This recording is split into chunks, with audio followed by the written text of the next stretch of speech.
Libro. Dioses de Marte. Escrito por Edgar Rice Burroughs. Capítulo 7. Una diosa rubia. Durante un instante permanecimos inmóviles el pirata negro y yo, mirándonos a los ojos. Luego, una sonrisa malvada crispó los finos labios de mi nuevo enemigo, y una mano de ébano vino a ponerse lentamente en la barandilla de la cubierta, mientras que el vacío ojo del cañón de una pistola buscaba el centro de mi frente. De repente, mi mano libre cogió por el cuello al negro que se hallaba a mi alcance, en el preciso momento en que éste apretaba con el dedo el gatillo. La exclamación del pirata «¡Muere, maldito Dem!» quedó medio ahogada en su garganta, por obra de mis fuertes dedos. El martillo del arma cayó con inútil chasquido en una recámara vacía. Antes de que disparase de nuevo tiré de él, separándole tanto del borde de la cubierta, que tuvo por fuerza que arrojar su pistola para agarrarse a la barandilla con ambas manos. La furia con que le apretaba el cuello impidió que pudiera lanzar ni siquiera un quejido, y así luchamos en el más tétrico de los silencios, él procurando librarse de mi presa y yo precipitarle hacia su muerte. Su cara iba adquiriendo un matiz lívido, y los ojos se le salían de las órbitas. No le cabía duda de que moriría pronto, a menos que se librase de los dedos de acero, que le estaban arrancando la vida. Con un esfuerzo final, se tiró de espaldas sobre la cubierta y a la vez soltó las manos de la barandilla, llevándolas a mis dedos a fin de apartarlos de su cuello. Aquel fugaz segundo era lo que yo aguardaba, y con un poderoso movimiento hacia abajo, logré sacarle por completo de la cubierta. Su cuerpo se precipitó al vacío y mientras caía estuvo a punto de hacerme soltar la cadena del ancla, a la que me sujetaba difícilmente con la mano izquierda, y precipitarme con él a las aguas del mar. Sin embargo, no aminoré la fuerza con que le apretaba, ya que sabía que un solo grito de aquellos labios, mientras se precipitaba hacia la muerte en las aguas, haría que sus compañeros de arriba acudiesen a vengarle. Por eso proseguí ahogándole más y más, mientras que sus frenéticas contorsiones me bajaban poco a poco hacia el final de la cadena. Paulatinamente sus movimientos se fueron haciendo más espasmódico, debilitándose poco a poco hasta que cesaron por completo.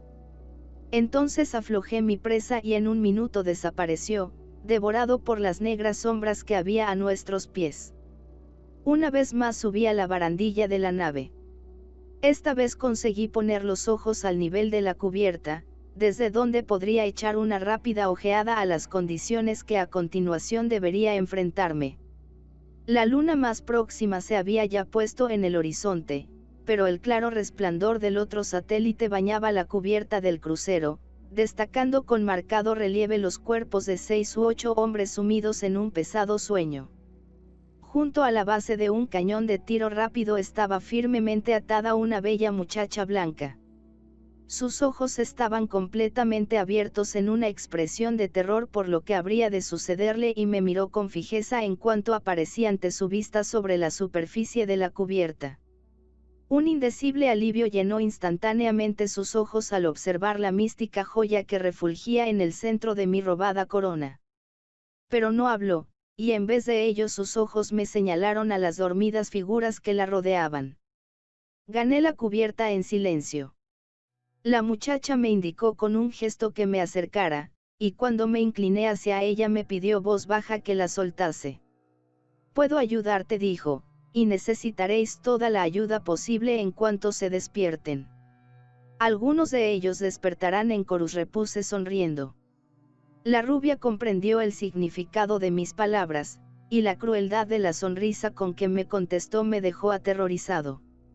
A nadie le asombra la crueldad en un rostro horrible, pero sí se refiere a los rasgos de una diosa de facciones finamente trazadas, verdadero retrato de lo adorable y lo bello. El contraste resulta abrumador en realidad. Pronto la desaté. «Dame una pistola», murmuró, «la podré utilizar contra los que tu espada no pueda silenciar a tiempo». Hice lo que me pidió y luego me dispuse a emprender la ingrata tarea que me aguardaba. No había tiempo para miramientos ni para caballerosidades que aquellos demonios no hubieran sabido apreciar ni devolver. Sigilosamente me acerqué al durmiente más próximo. Cuando despertó estaba en camino de su viaje al fondo del Kourus. Su desgarrado gemido al recobrar la conciencia, llegó débilmente a nosotros desde las negras profundidades de más abajo. El segundo despertó cuando le toqué, y aunque conseguí arrojarlo de la cubierta del crucero, su salvaje grito de alarma puso en pie a los restantes piratas. Quedaban 5. Al levantarse estos, la pistola de la muchacha lanzó su aguda nota y uno de los negros cayó de nuevo de espaldas en la cubierta para no levantarse más.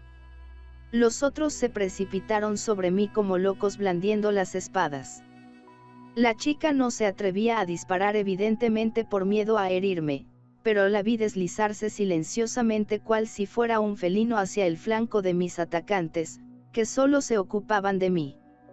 Durante unos cuantos minutos libré una de las luchas más salvajes de todas en las que he tomado parte. El sitio apenas permitía moverse, por lo que yo aguantaba a pie firme dando y recibiendo golpes. Al principio recibí más de lo que di, pero después logré traspasar la guardia de uno de los piratas y tuve la satisfacción de verle desplomarse en el suelo, muerto. Sus compañeros redoblaron sus esfuerzos. El choque de sus armas con la mía producía un terrorífico ruido que quizás se oyera a muchas millas de distancia a través del silencio de la noche. Salían chispas del batir de los aceros y tampoco faltaba algún chasquido seco y pavoroso, señal indudable de que el cortante filo de mi espada marciana había encontrado el hombro de uno de mis enemigos. Ya solo me hacían frente 3, pero la chica trabajaba con tanto celo, que pronto quedaría el grupo reducido a un solo y enfurecido enemigo. Entonces se sucedieron las cosas con tan vertiginosa rapidez que aún ahora apenas puedo comprender lo que ocurrió en aquel breve instante. Los 3 se arrojaron contra mí con el evidente propósito de obligarme a retroceder los pocos pasos que me llevarían a precipitarme sobre la barandilla y caer al vacío. En el mismo instante la muchacha disparó, y mi arma hizo 2 movimientos. Un hombre cayó con una bala en el cerebro, una espada cayó a cubierta con un ruido metálico y quedó al borde de la barandilla, mientras yo desarmaba a uno de mis contrarios, y el tercero se desplomaba con la espada clavada en el pecho hasta la empuñadura, saliéndole por la espalda 3 dedos de su hoja. Este pirata al caer me arrancó la espada del puño. Desarmado yo también, tuve que hacer frente a mi restante enemigo cuya espada había ido a parar varios miles de pies debajo de nosotros, a lo hondo del mar perdido. Esta nueva situación debió agradar a mi adversario, porque una sonrisa de satisfacción puso al descubierto sus blancos dientes, mientras se me acercaba con las manos desnudas. Los grandes músculos que se marcaban debajo de su negra y lustrosa piel tal vez le convencieran de que yo era una fácil presa, por lo que no se preocupó en el puñal de su vaina. Le dejé acercarse a mí, y luego agachando la cabeza, pasé por bajo de sus brazos tendidos, desviándome al mismo tiempo hacia la derecha, para girar a continuación sobre el talón izquierdo, dándole en la mandíbula un terrible golpe, que le tumbó boca arriba, como un buey abatido por un mazazo. Una risa argéntea y franca sonó detrás de mí. No eres Tern, dijo la dulce voz de mi compañera, pese tus mechones dorados y a los adornos de Satetrog. Jamás ha vivido nadie en Barsoom capaz de pelear como has peleado esta noche. ¿Quién eres? Soy John Carter, príncipe de la casa de Tardos Mors. Yedak de Helium, repliqué. ¿Y a quién tengo el honor de servir ahora? Ella vaciló un momento antes de hablar. Después me preguntó. No eres Tern. Eres un enemigo. He estado en su territorio día y medio, y durante ese tiempo mi vida ha corrido constantes peligros. Durante todo ese tiempo me acosaron y persiguieron, lanzando sobre mí hombres armados y feroces bestias. Hasta ese momento, los Dem me habían sido indiferentes, pero a nadie sorprenderá que con su conducta se hayan granjeado mi antipatía. He hablado. Me miró atentamente un largo rato sin decidirse a contestarme. Parecía que intentaba leer en lo más íntimo de mí y juzgar mi carácter, así como mis dotes de caballero, con aquella fina y escrutadora mirada. En apariencia el examen la satisfizo.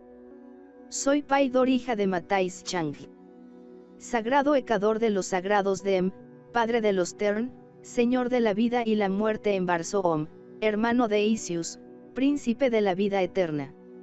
Inmediatamente observé que el negro a quien había derribado de un puñetazo empezaba a dar señales de recobrar el conocimiento.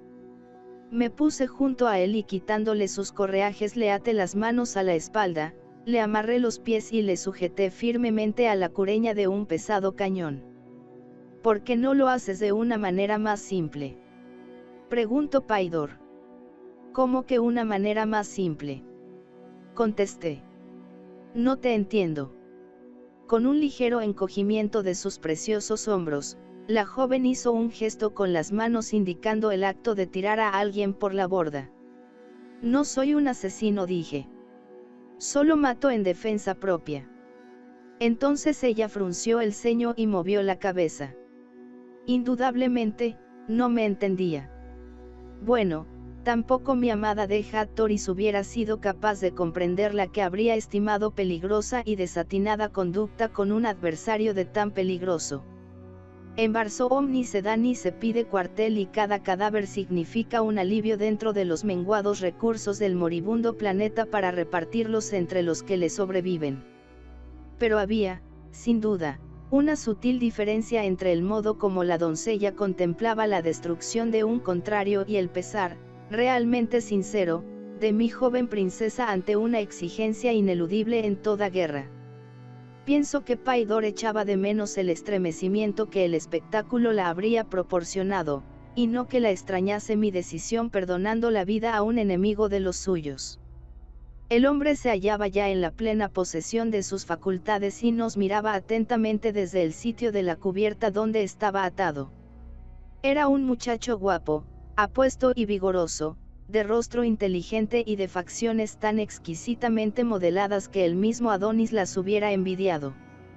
La nave sin guía, se movía lentamente encima del valle, por lo que me pareció conveniente coger el timón y dirigir su marcha. Solo de un modo muy vago podía calcular la situación del Valle del Dor. Era evidente que se hallaba al sur del Ecuador, viendo las constelaciones, mas no conocía lo suficiente la astronomía marciana como para prescindir por completo de los magníficos mapas y los delicados instrumentos con los que, como oficial de la escuadra de Helium, determiné antes las posiciones de los buques en los que navegué. Seguro de que con rumbo al norte iría rápidamente a las comarcas más pobladas del planeta, decidí inmediatamente la dirección que debía seguir. Bajo mi mano, el crucero oscilaba graciosamente. Luego, el botón que actúa en los rayos impulsores nos lanzó volando a la lejanía del espacio. Con la palanca de la velocidad puesta en la última muesca, corrimos hacia el norte, elevándonos cada vez más sobre el terrible Valle de la Muerte. Cuando pasamos a vertiginosa altura encima del estrecho dominio de los Dem, el humo de la pólvora a larga distancia de nuestra nave, atestiguó con muda certeza la ferocidad de la batalla que se reñía en la maldita frontera. Ningún ruido de lucha llegó a nuestros oídos, porque en la tenue atmósfera de tan gran altitud era imposible que penetrase ninguna onda sonora, disipadas en el aire de las capas inferiores. Reinaba un frío intenso y respirábamos con dificultad. Paidor y el pirata negro no apartaban de mí la vista. Al fin, la muchacha habló. A esta altura pronto quedaremos inconscientes, habló tranquilamente. A menos que estés invitando a la muerte, harás bien en descender, y deprisa. Su voz no denotó el menor miedo. Me dijo aquello como si me dijese, llévate paraguas, que va a llover. Enseguida llevé la nave a un plano más bajo. Y lo hice a tiempo. La joven se había desmayado. El negro también estaba inconsciente, y yo mismo me figuro que conservé la conciencia gracias a un alarde de voluntad. Quien tiene la responsabilidad del mando, Debe dar ejemplo de resistencia. En ese momento volábamos sobre las escarpadas márgenes de Luz. Hacía un poco de calor, y nuestros exhaustos pulmones llegaba el aire que necesitaban, por lo que no me sorprendió ver que se abrían los ojos del negro y un poco después los de la muchacha. Eso ha sido un aviso, dijo esta. Que me ha enseñado dos cosas, repliqué. ¿Cuáles? Que incluso Paidor, hija del amo de la vida y la muerte, es mortal, añadí sonriendo. Solo Isius es inmortal, me contestó. Y ten en cuenta que Isius pertenece exclusivamente a la raza de los Dem. Por eso yo soy inmortal. Sorprendí una fugitiva expresión de asombro en las facciones del negro al oír tales palabras. Entonces no comprendí por qué sonreía. Más tarde lo supe, y ella también, de la manera más horrible. Si la otra cosa que has aprendido, continuó, te conduce a deducciones tan erróneas como la primera, en nada aumentarás tu sabiduría. La otra, repliqué, es que a nuestro oscuro amigo aquí presente no le gusta, ni un poco, la luna más próxima, pues probablemente hubiera muerto a unos cuantos miles de pies encima de Barsoom. No me cabe duda de que si hubiésemos continuado recorriendo las 5000 millas que separan a Turia del planeta, solo habría quedado de él un débil recuerdo. Paidor miró al negro con evidente sorpresa. Si no eres de Turia, ¿de dónde entonces?, preguntó. Él se encogió de hombros y separó la vista a un lado, pero no respondió. La muchacha golpeó el suelo con uno de sus pequeños pies, revelando su enojo. La hija de Matais Chang está acostumbrada a que la contesten cuando pregunta. Cualquiera de una casta tan inferior como la tuya se honraría de que un miembro de la raza sagrada, nacida para heredar la vida eterna, se digne dirigirse a él. De nuevo sonrió el negro, con la expresión astuta del hombre que lo sabe todo.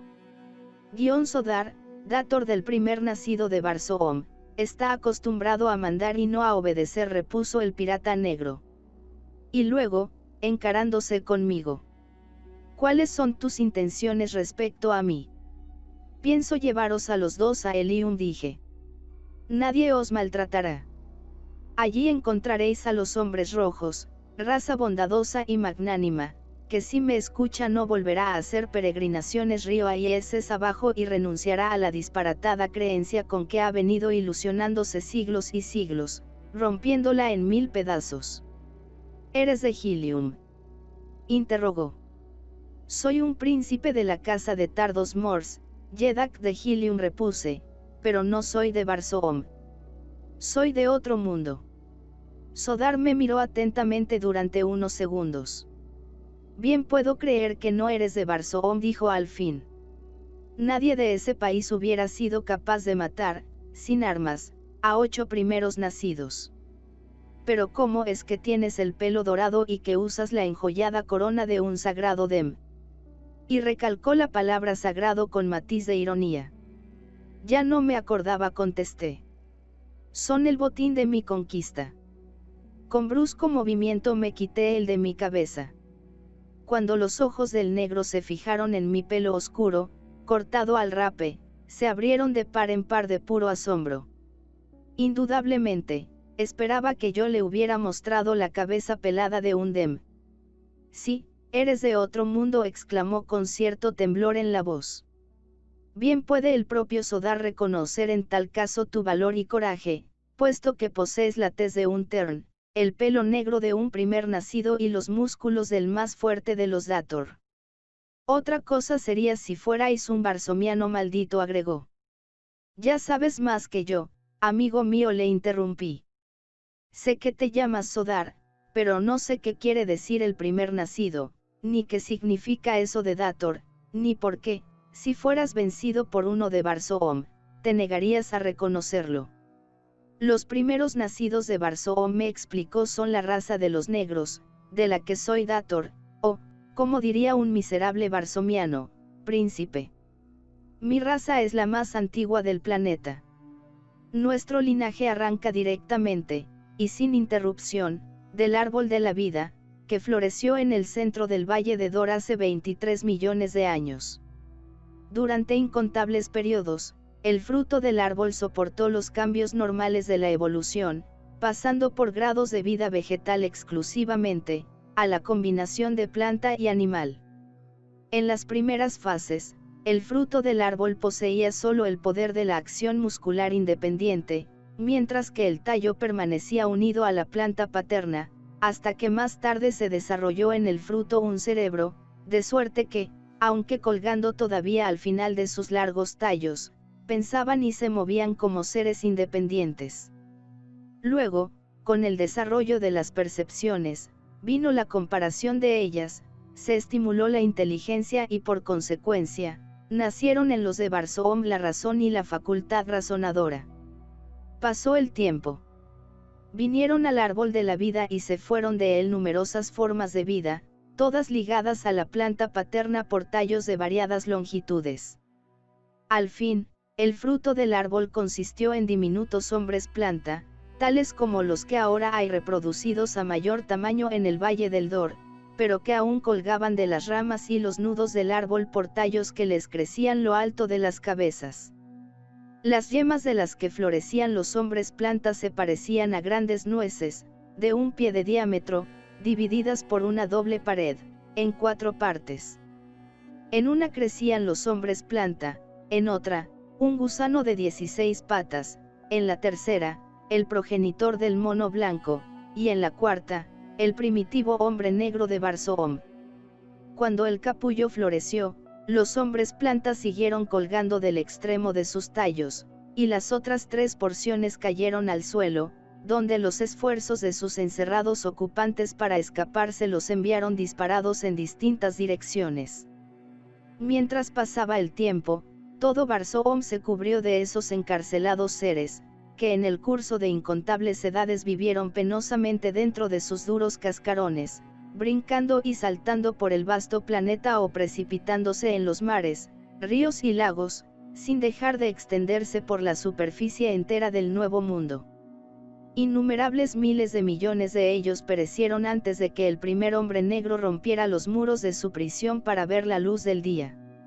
El recién nacido, impulsado por la curiosidad, abrió los otros cascarones, y así empezó a poblarse Barsoom.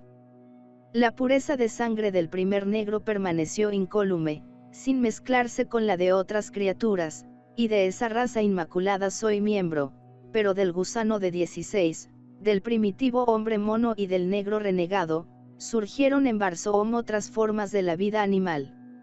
Los Dem, añadió maliciosamente, no son más que el resultado de una dilatada evolución a partir del puro mono blanco antiguo, y se hallan a un nivel aún más bajo. En Barsoom solo existe una raza inmortal y verdaderamente humana. La de los negros. El árbol de la vida ha muerto, pero antes de que muriese, el hombre planta aprendió a desprenderse de él y a pacer en la faz de Barsoom con los demás hijos del primer padre.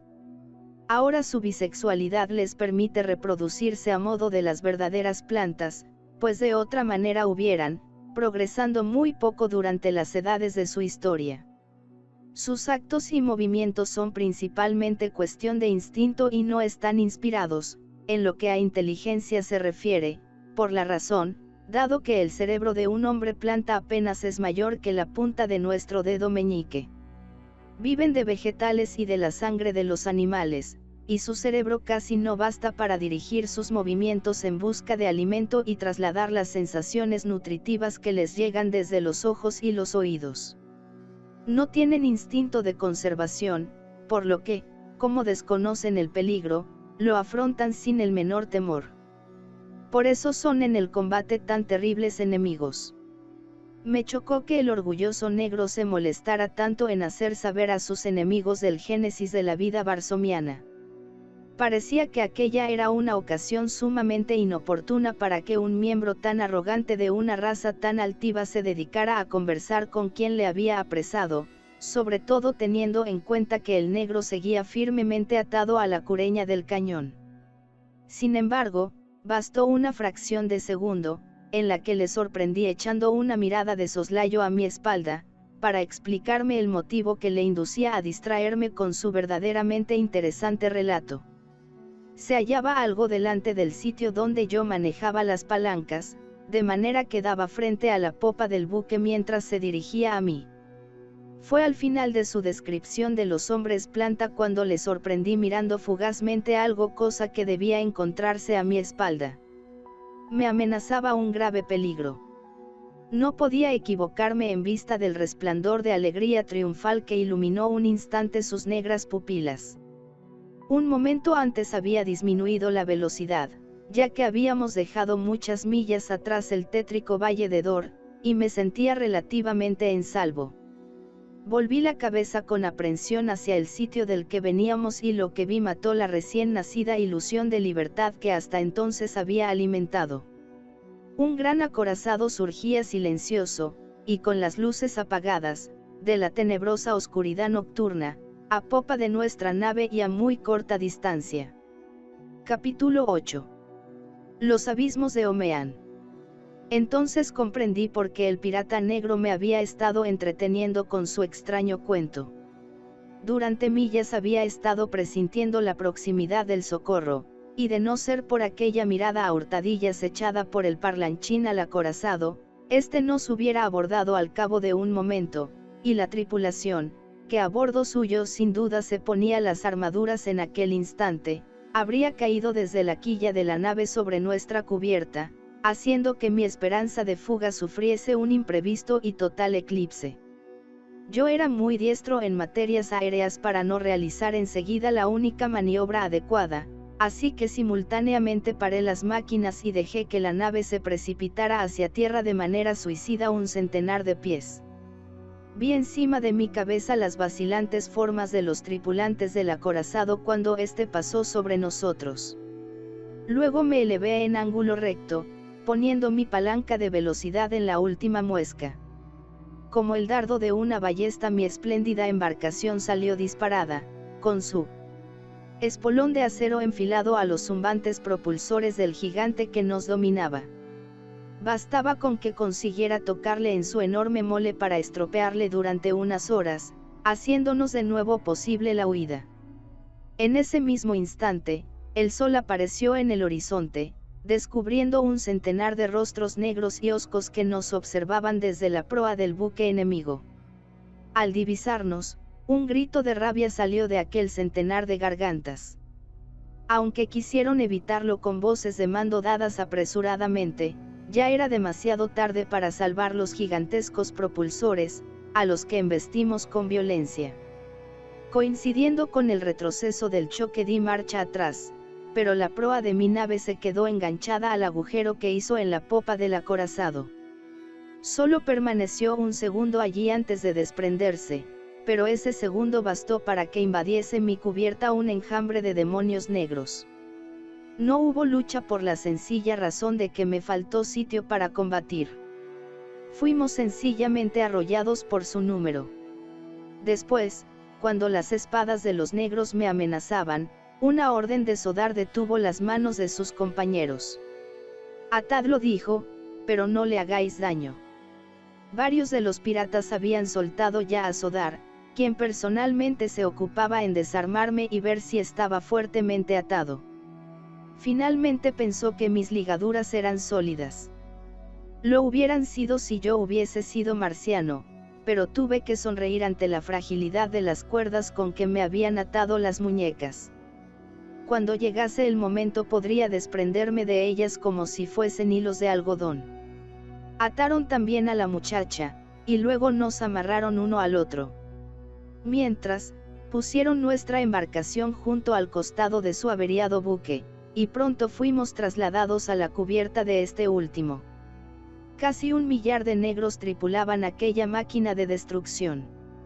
Las cubiertas del coloso se hallaban atestadas de ellos, que se acercaban a nosotros tanto como se lo permitía la disciplina, para echar una ojeada a sus nuevos cautivos. La belleza de la joven suscitó muchos comentarios brutales y gestos de mal gusto. Sin duda alguna, aquellos superhombres de mentalidad propia, eran inferiores a los hombres rojos de Barsoom en refinamientos y caballerosidad. Mi pelo negro cortado al rape y mi complexión de edén fueron objeto de numerosas conversaciones. Cuando Sodar contó a sus nobles compañeros mi destreza para combatir y mi extraño origen, me rodearon, acosándome materialmente a preguntas. El hecho de que usase el correaje y las insignias metálicas de un dem que había sido muerto por uno de los de mi grupo, les convenció de que yo era enemigo de sus hereditarios rivales y me colocó en mejor situación respecto a su opinión. Sin excepción, los negros eran guapos y bien formados. Los oficiales se destacaban sin dificultad por la lujosa magnificencia de su resplandeciente atavío. Muchos de los arneses que llevaban estaban tan recargados de oro, plata, platino y piedras preciosas, que apenas se veía en la piel del guerrero. La armadura del comandante era una sólida masa de diamantes. Contra el marco de ébano de su piel, brillaban con fulgores particularmente acentuados. Toda la escena resultaba hechizadora. La varonil hermosura de los hombres, el bárbaro esplendor de sus adornos, el lustroso piso de madera de las cubiertas, el lujo indescriptible de los camarotes, notable por la estupenda voladura y sus incrustaciones de gemas de incalculable valor y metales preciosos formando bellísimos y complicados dibujos, el oro bruñido de los pasamanos, la materia reluciente de los cañones. A Paidor y a mí nos llevaron bajo las cubiertas y, siempre fuertemente atados, fuimos arrojados a un pequeño compartimento iluminado por una sola ventanilla. Cuando nuestros escoltas nos dejaron, atrancaron la puerta detrás de ellos. Oímos trabajar a los hombres en los propulsores rotos, y por la ventanilla pudimos ver que el navío marchaba lentamente hacia el sur. Por un rato ninguno de los dos hablamos. Ambos estábamos ocupados en nuestros propios pensamientos. Por mi parte, no cesaba de preocuparme la suerte de Tars Tarkas y de la joven, Tubia. Aunque hubieran conseguido eludir la persecución de los piratas, probablemente habrían caído en manos de los hombres rojos o de los verdes, y como fugitivos del Valle de Dor, se hallarían a punto de sufrir una rápida y terrible muerte. Cuánto deseaba haber podido acompañarlos.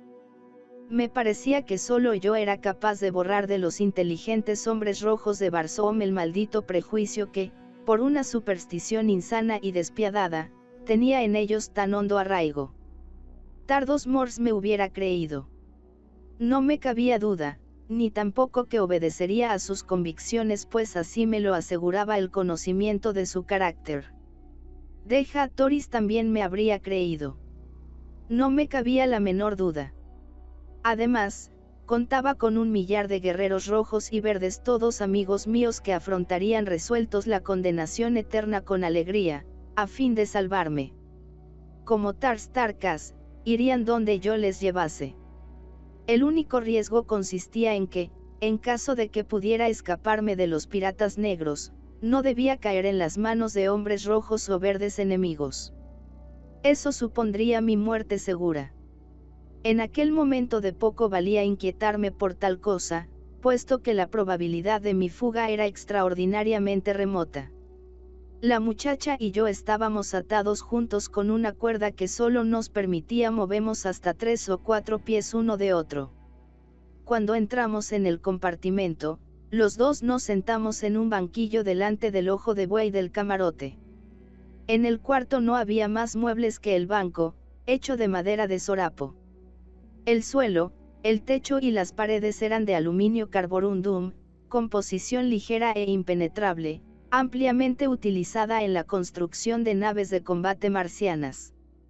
Yo me hallaba sentado meditando acerca del porvenir, con los ojos fijos en la ventanilla, colocada precisamente al nivel de mi cabeza, cuando de repente eché una mirada a Paidor. Esta me contemplaba con una extraña expresión que nunca había observado en su rostro hasta aquel momento. En realidad, me pareció muy hermosa. Instantáneamente veló los ojos con los blancos párpados y me pareció descubrir que un delicado rubor teñía sus mejillas. Pensé que sin duda la había avergonzado haber sido sorprendida en el acto de mirar fijamente a un ser inferior. ¿Encuentras interesante el estudio de seres criaturas humildes? La pregunté riendo.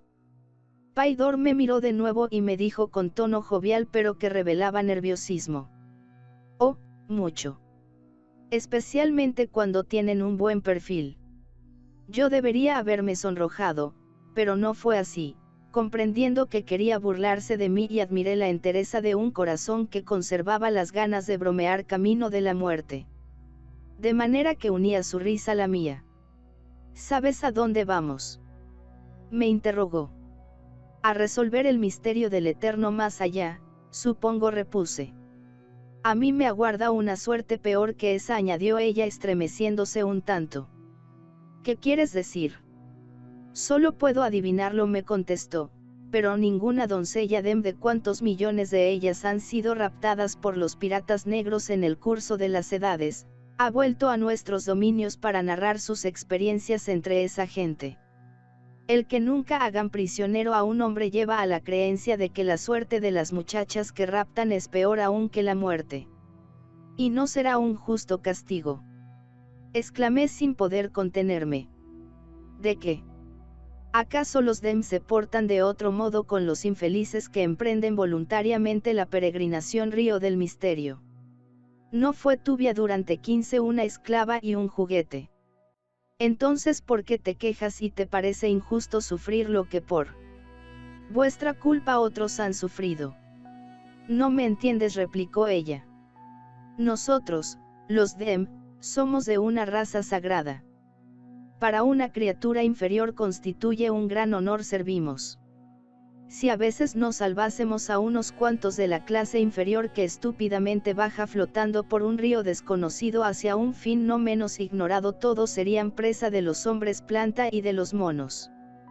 Pero no alentáis por todos los medios la superstición entre todos los que componen el mundo externo. Arguí. Esa es la peor de vuestras crueldades, puedes decirme por qué fomentáis tan cruel engaño. Toda vida sobre Barsoom, dijo Paidor, ha sido creada únicamente para sostén de nuestra raza. De otra manera, ¿cómo podríamos vivir si el mundo externo no nos proporcionara trabajo y sustento? ¿Piensas que un dem es capaz de humillarse trabajando? ¿Y es verdad que coméis carne humana?, la pregunté horrorizado. Ella me miró con lastimera conmiseración, a causa de mi ignorancia. Comemos la carne de las especies inferiores. Vosotros no. Carne de animales, sí, respondí, pero no la carne del hombre. Pues si los hombres pueden comer carne de animales, los dioses pueden comer carne de hombres. Los sagrados dem son los dioses de Barsoom. Me hallaba enfadado y me imagino que se lo hice ver. Ahora eres un incrédulo, añadió delicadamente, pero si tuviéramos la suerte de escapar con vida de las garras de estos piratas y volver a la corte de Matais Chang, creo que allí encontraríamos argumentos para convencerte de esos errores. Y quizá, agregó vacilando un poco, lograríamos incluso que te quedaras con nosotros, como uno de los nuestros. De nuevo bajó los ojos clavando la mirada en el suelo, y un ligero matiz dio color a sus mejillas. Entonces no comprendí su significado y tardé bastante en averiguarlo. Con razón solía decir de Hattoris que en ciertas cosas yo era un completo ignorante. Temo que sería mal acogido si solicitase la hospitalidad de tu padre, contesté, porque lo primero que haría cuando fuera dem consistiría en montar una guardia en la desembocadura del río Aieses para escoltar a los pobres viajeros ilusos de vuelta al mundo exterior. También dedicaría mi vida al exterminio de los repugnantes hombres planta y de sus horrendos compañeros, los grandes monos blancos. La joven dem me miró verdaderamente espantada. No, gritó, no digas tan terribles sacrilegios, y ni siquiera los pienses. Bastaría con que sospechasen que abrigabas tales espantosas ideas para que, en el caso hipotético de poder regresar a los templos de los dem, estos te dieran una muerte horrible, sin que ni siquiera sin que ni yo pudiera salvarte. Y otra vez enrojeció, manifestando su turbación. No dije más. Evidentemente era inútil, puesto que en Paidor estaban las supersticiones todavía más arraigadas que en los marcianos del otro mundo, los cuales solo adoraban la hermosa esperanza de una vida de amor, paz y felicidad en el más allá. Los Dem adoraban a los odiosos hombres planta y a los monos o, por lo menos, los reverenciaban como encarnaciones de los espíritus pertenecientes a sus propios muertos. En este punto se abrió la puerta de nuestro calabozo para dar entrada a Sodar. El negro me sonrió con jovialidad, y, al hacerlo, su expresión me pareció especialmente amistosa, todo menos cruel o vengativa. Puesto que de ninguna manera os será fácil escaparos, dijo, no veo la necesidad de teneros encerrados aquí abajo. Voy, pues, a cortar vuestras ataduras para que podáis subir a la cubierta. Allí presenciaréis algo muy interesante, y como jamás volveréis al otro mundo, en nada nos perjudicará permitiros verlo. Sabréis así que nadie más que el primer nacido y sus esclavos conoce la existencia de mi acceso subterráneo a la Tierra Santa, al verdadero cielo de Barsoom. Será una lección excelente para esta hija de los Dem, continuó, porque, además de contemplar el templo de Isius, tal vez consiga que con suerte que la misma Isius la abrace. Paidor levantó la cabeza. ¡Qué blasfemas, perro pirata!, exclamó. Isius barrerá a toda tu casta para siempre en cuanto avistéis su templo. Mucho te queda por aprender, Tern, replicó Sodar con una fea sonrisa, y no te envidio la manera en que vas a aprenderlo. Al llegar a la cubierta observé con sorpresa que la nave pasaba sobre un vasto campo de hielo y nieve, y que en todo el alcance de la vista, en cualquier dirección, nada se podía distinguir. No había más que una solución para aquel misterio. Nos hallábamos encima del casquete helado del Polo Sur. Solo en los polos de Marte existían nieve y hielo. Ningún signo de vida aparecía debajo de nosotros. Indudablemente, tales regiones australes ni siquiera estaban pobladas por las grandes bestias peludas, a las que tanto gusta cazar a los marcianos. Sodar permanecía a mi lado, mientras que yo miraba por encima de la barandilla de la aeronave. ¿Qué rumbo?, pregunté. Un poco hacia el sudoeste, me contestó. Pronto se verá enfrente a nosotros el valle de Loites. Le surcaremos durante irnos cientos de millas. El valle de Luz, exclamé, pero hombre, no es en el donde dominan los Dem de los que acabamos de escapar. Sí, respondió Sodar. Cruzaste este desierto helado la última noche en que escapaste de nosotros. El valle de Lot se extiende por una gran depresión en el Polo Sur. Está hundido a 1000 pies por bajo del nivel de los países que le rodean, como un gran cuenco redondo. A 100 millas de su frontera septentrional se alzan los montes de Lodz, que circundan el valle interno del Dor, en el centro exacto del cual se extiende el mar perdido de Kourus y, en la costa de ese mar, correspondiente a la tierra del primer nacido, se levanta el templo dorado de Isius. A él nos dirigimos. Contemplando aquel espectáculo comencé a comprender por qué, durante todas las edades, solo uno había escapado del siniestro valle. Mi asombro consistía en que incluso ese hubiera podido lograrlo. Me parecía imposible cruzar en solitario y a pie el enorme espacio de hielo barrido por los vientos. Sin una nave aérea nadie conseguiría atravesarlo, terminé diciendo en voz alta. Así fue como se escapó aquel de los Dem en tiempos remotos, pero nadie se ha escapado aún al primer nacido, exclamó Sodar con un matiz de orgullo en su voz. Habíamos llegado entonces a la extremidad más meridional de la gran barrera de hielo. Concluía bruscamente en un muro liso y de miles de pies de altura, y en cuya base se extendía un liso valle, interrumpido aquí y allá por redondeadas colinas y espesos bosques, entre los que corrían pequeños ríos formados por el deshielo de la helada muralla en su base.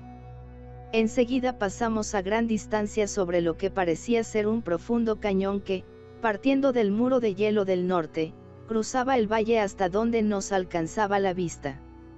Esa es la cuna del río Is, dijo Sodar, que va mucho más allá del campo de hielo y bajo el nivel del valle de Lodz, aunque su cañón se abre ahí.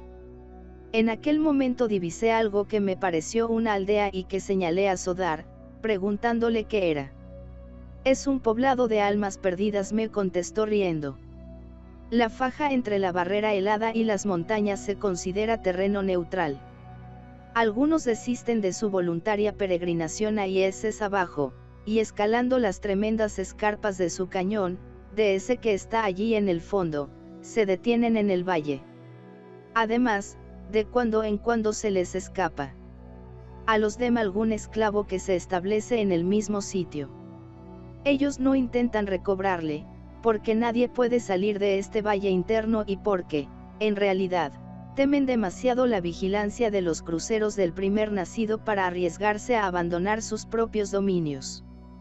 Las pobres criaturas de este valle exterior no son molestadas por nosotros, puesto que no tienen nada que podamos desear y carecen de fuerza numérica para ofrecernos una resistencia seria, así que las dejamos en paz. Han constituido varias aldeas, cuya población apenas ha aumentado durante muchos años porque siempre andan peleando unos con otros. A continuación nos dirigimos un poco hacia el noroeste, separándonos del Valle de las Almas Perdidas, y pronto distinguimos a estribor una negra montaña que se levantaba en la desolada y blanca estepa. No era muy alta y parecía poseer una cumbre plana. Sodar nos había dejado para atender algún deber, y Paidor y yo nos hallábamos solos y de pie junto a la barandilla. La muchacha no había hablado desde que nos trajeron a la cubierta de la aeronave. ¿Es verdad lo que me ha dicho?, la pregunté. En parte, sí, me contestó. Lo que dijo acerca del valle interno es cierto, pero en lo referente a la situación del templo de Isius, en el centro de ese país, miente. Si no mintiera, añadió vacilando. Pero no puede ser cierto, no puede ser cierto. Porque, si lo fuera, los míos habrían sufrido durante innumerables edades horrendas torturas y terribles muertes a manos de sus crueles enemigos, en vez de disfrutar de la hermosa vida eterna, que, tal y como se nos ha enseñado, nos tiene preparada Isius. Entonces, como los barsomianos inferiores del otro mundo han sido engañados por vosotros para ir a parar al valle de Dor, tal vez los mismos Dem también lo habrán sido por el primer nacido a fin de imponerles tan espantoso sino, indiqué.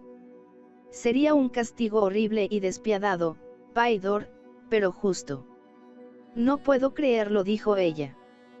Ya veremos, contesté, y de nuevo permanecimos silenciosos, porque nos acercábamos con rapidez a la montaña negra, la cual, de una forma indefinida, parecía estar ligada a la respuesta de nuestro problema. Al aproximamos al oscuro y truncado cono, fue disminuyendo la velocidad de la nave hasta que apenas nos movimos. Luego coronamos la cresta del monte y debajo vi la rugiente boca de un enorme pozo circular, cuyo fondo se perdía en las más densas tinieblas. El diámetro de este extraordinario abismo pasaba de los 1000 pies. Las paredes eran lisas y debían estar compuestas por una roca negra y basáltica. Durante un instante, la nave flotó directamente encima centro de la abierta cima, y luego, lentamente, empezó a penetrar en el tenebroso abismo.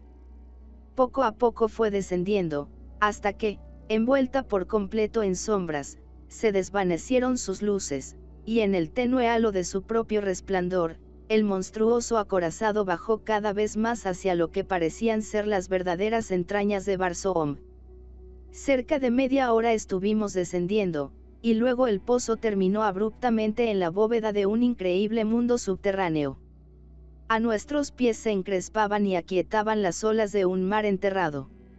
Un fulgor fosforescente iluminaba la escena.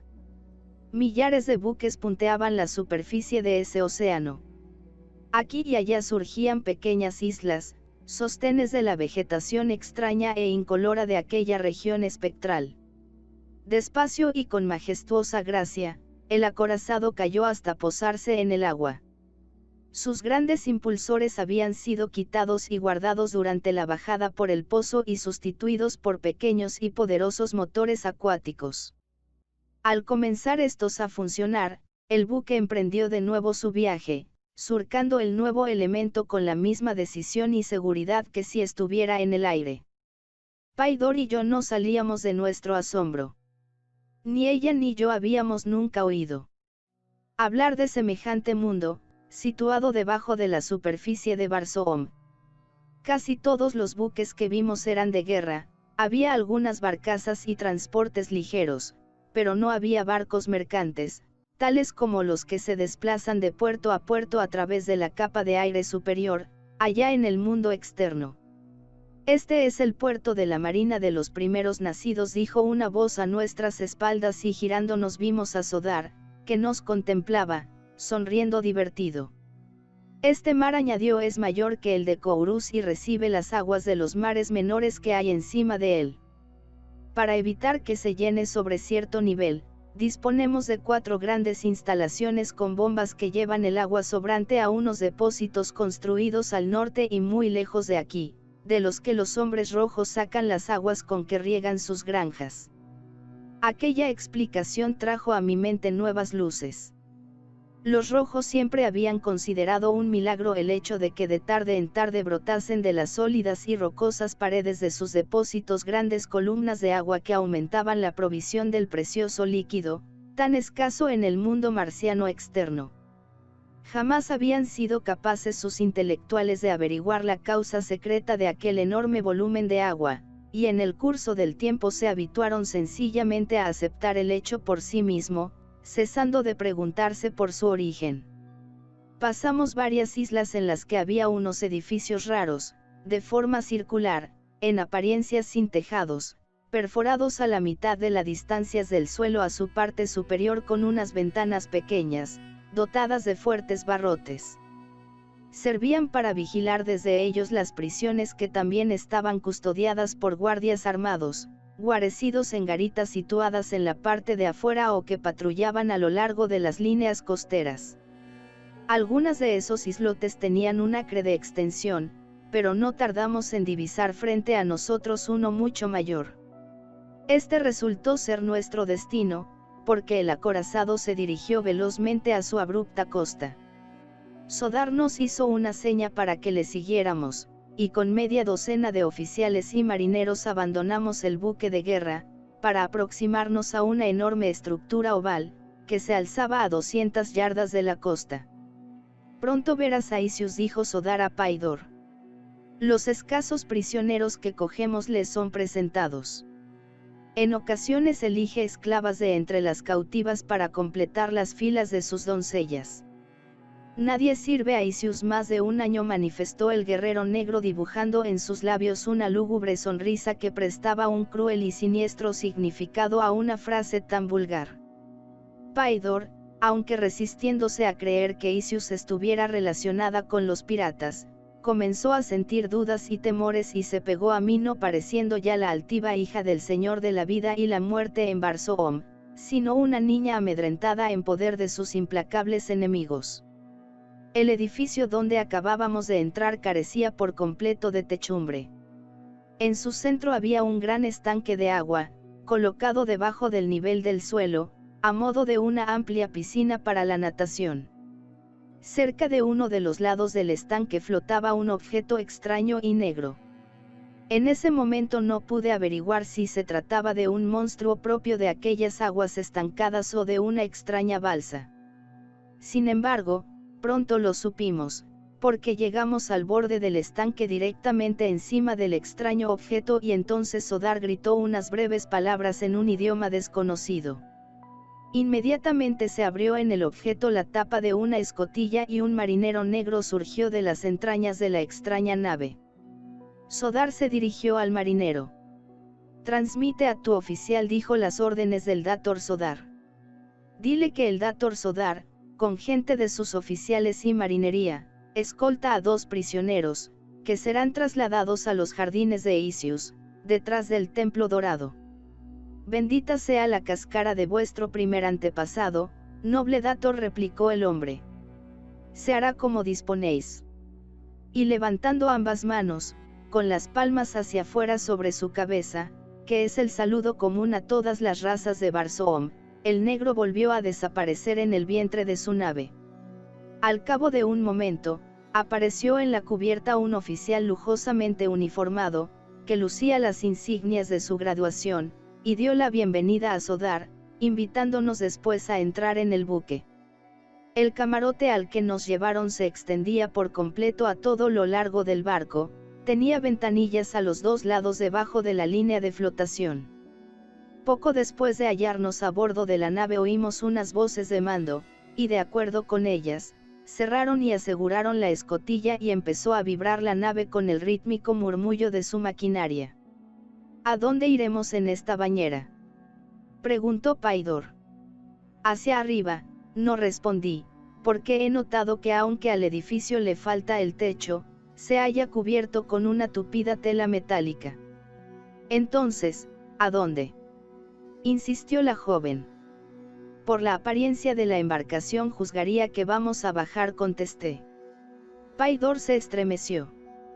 Durante incontables eras las aguas de los mares de Barsoom habían motivado gran número de tradiciones e incluso la propia hija de los Dem, nacida a la vista del único mar que quedaba en Marte, sentía igual terror al agua profunda que el más común de los marcianos. En aquel momento se hizo más fuerte la sensación de que nos hundíamos. En efecto, descendíamos con rapidez.